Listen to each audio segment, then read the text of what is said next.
Hi everybody, welcome to my channel. My name is Cheyenne and I like to talk about technology, media, and culture. And so in today's video, this is actually my second video in a series of all of the theories you're gonna learn in a communications degree. I did my undergrad in communication studies. There's a lot of theories that you learn in this degree and I think they're very applicable to like understanding how the world works. The first video in this playlist is semiotics. If you wanna watch that, you can watch it here. Basically what I explained in that video is that you have signs which are made up of signifiers and signifieds. And basically in this video, what I want to do is bridge the gap between semiotics and representation theory.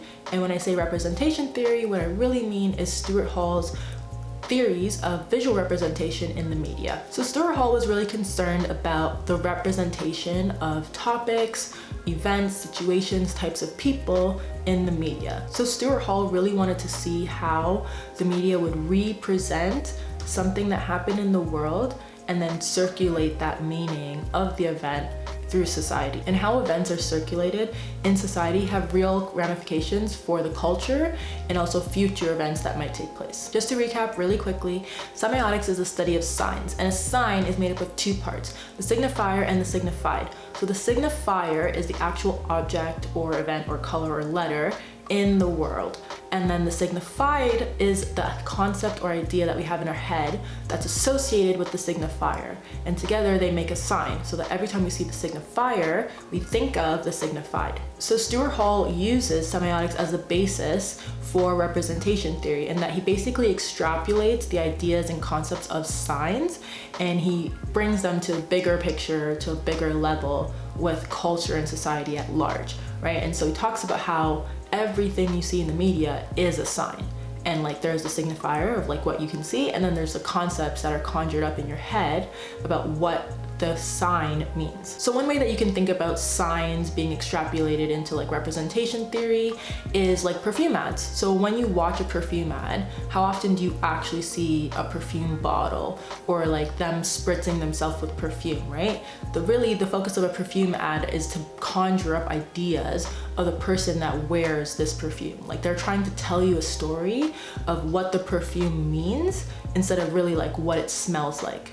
Obviously you can't smell something through a TV, and so they're limited in that sense, but they feel like selling the story of a perfume is more valuable and like pushes people to buy the perfume more than knowing what this perfume smells like. So when you see a perfume ad, you see really good looking men, really good looking women, maybe really good looking men and women together in love. You see these beautiful landscapes, maybe they're in the ocean, maybe they're driving a really small, cute European car on like a hill or something. Like they're trying to express the type of people that would wear this perfume. And so if you identify with these type of people, maybe you should buy this perfume, right? So what's happening here when we're watching these perfume ads is that we have these two systems of representation being activated to create meaning. So you have your system of concepts, and then you have your systems of languages. So we have ideas in our heads of different signs that we see in the world, and all these ideas are categorized and classified based on different topics. And sometimes these topics overlap and sometimes they're very separate, but when we're watching a perfume ad, they're pulling strings to like trigger these ideas to come to the forefront of our minds when we're watching these commercials, so that we then associate these ideas with the perfume. And the way that they're able to do this is by using signs. And signs are a type of language in the sense that they represent or stand in for something else. So when we say language, you don't just mean like speaking languages or oral languages. We're talking about any sign that represents something else. So fashion can be a language, what you wear has a different meaning, or sounds can be a language, scary sounds versus like funny sounds. And so when we're watching these perfume ads, the signs that they're showing in the perfume ad are triggering these concepts in our heads. And so our language systems and our concept systems are working together to develop a meaning for this perfume ad. So now when we go to Stuart Hall, what we know is that he was really focused on how the media represented events, situations, types of people, and topics. And when you say representation or to represent something, you're insinuating that something happened in the past and that the media is going to represent it faithfully. But that's a little problematic when you think about it, because events happen, yes, but the meaning of events are not fixed, right? Something can happen, but people can have completely different understandings of what happened at that event. And that's because once something happens and the media reports on it, they are now adding their interpretation of the event into their reporting, and so representing an event is really adding meaning to it when they're reporting it to their audiences. So an event can happen in the past, but the meaning of the event isn't created until the event is represented. And Lord knows, the media can represent events very differently. So what media studies tries to do and what representation theory is used for is for measuring the gap between the true meaning of the event and how it was represented in the media. So when we're analyzing representations of something, what we're looking for is the same thing as the perfume ads. What systems of mental concepts are the news outlets trying to pull on, trying to associate with this event to give it its meaning? So when we're watching the representation of something, when we're watching news reports, we're using our own mental concepts and our own language systems to make sense of the event. And when the media wants to help you make sense of the event in a way that they think is right, they will use certain words, certain symbols, certain signs, certain images to help you interpret the event in their intended way. So the media uses signifying practices to help imbue their news reports with the meaning that they want their audience to have. And because it's the news, these ideas are then circulated all over society.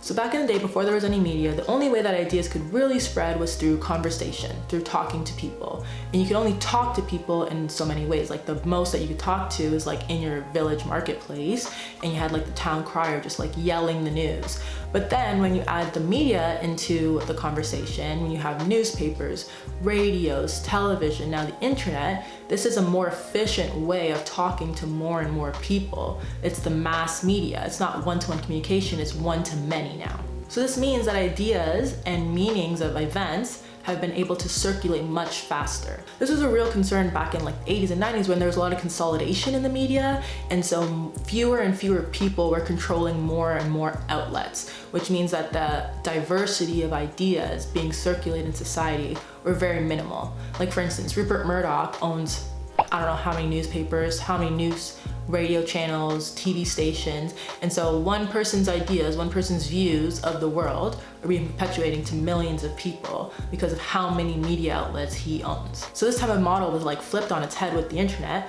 because for the first time you have mass communication in both ways. It's not one to many, but many to many. So now these movie companies and news channels and magazines were getting feedback from their audiences about their representations. So the extreme of that is cancel culture, but in between you have demographics, you have ratings, you have data analytics. It basically says, you know, people don't like certain representations, so if we keep doing it this way, we're gonna lose our audience. And so news channels and media have had to adapt to make sure that their representations are, you know, appeasing to their audiences. So when we talk about does representation really matter, why is representation important, it's because representation circulates ideas, circulates meanings throughout society, and that's how our culture is built, through the circulation of ideas. But what's important to remember is that all of these ideas are represented by signs, and signs have to be actively interpreted by the audience for it to make sense to the audience. So what we know about signs are that signs are arbitrary. There's nothing concrete in reality that attaches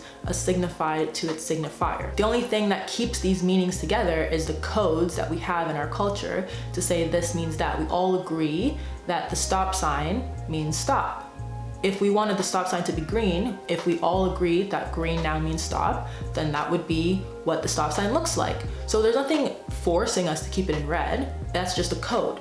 And if it's a code, codes can change over time. And what we see with the internet is that codes are being changed all the time. What we're seeing are people en masse rejecting codes and then actively imbuing new meaning and attaching new concepts, new signifies to signs. So if meaning is never fixed, then it always has to be interpreted. And the only way that we interpret things, interpret signs, are through our mental concepts. And our mental concepts are always shifting as society changes. So the reason why representation is so important is because it provides a snapshot of what that culture thought of itself in that time, in that moment. Because the truth of the moment is only accurate for that specific time period. Truth always changes over time. Representations help us understand, help us make sense of the world around us. And how we interact with the world, with people around us, is based on what we think of the world. That's why harmful representations of people have real world ramifications. If you only see one representation of a type of people and then you come into contact with them in real life, how you react to them is going to be informed by what you've seen in past representations. Representation is really only half the story.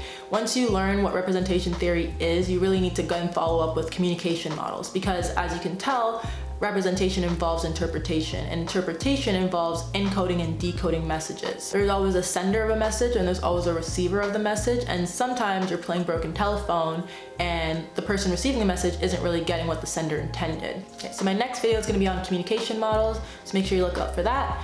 Thank you for watching this video. I hope you liked it. Leave any comments you have in the comment section. I always try to respond to all my comments. Also, let me know what other theories you're interested in learning about, because I will definitely add them to my list. Thanks for watching.